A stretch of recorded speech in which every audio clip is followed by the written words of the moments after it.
السلام عليكم ورحمة الله وبركاته. ازيكم يا حبايبي؟ عاملين ايه؟ وحشتوني جدا جدا. النهاردة جايلكم فيديو جميل وهيعجبكم. بس قبل ما نبدأ الفيديو بتاعنا، لو انتي اول مرة بتشوفي قناتي، انزلي بسرعة على المربع الاحمر اسفل الفيديو اللي مكتوب فيه اشتراك او سبسكرايب، ودوسي عليه وفعلي الجرس للكل عشان توصلك كل فيديوهاتي. ويلا حطوا اللايك ويلا نروح نبدأ الفيديو بتاعنا.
وده المحشي بتاعنا اهو يا حبايبي، بعد ما استوى نزلناه من على النار.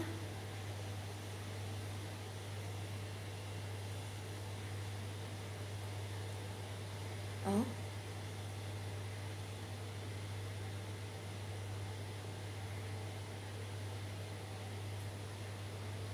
طعمه يجنن بصراحة. يلا تعالوا كلوا معانا بقى. وده المحشي بتاعنا يا حبايبي اهو بعد ما استوى. اتمنى الفيديو النهارده يكون عجبكم. لو عجبكم بقى ما تنسوش تعملوا لي لايك وشير، ولو لاول مره بتشوفي قناتي انزلي بسرعه على المربع الاحمر اسفل الفيديو اللي مكتوب فيه اشتراك او سبسكرايب، ودوسي عليه وفعلي الجرس للكل عشان توصلك كل فيديوهاتي. واستنوني في فيديوهات تانية جديده مع قناه يوميات ام البنات زهرة الوادي. والسلام عليكم ورحمه الله وبركاته.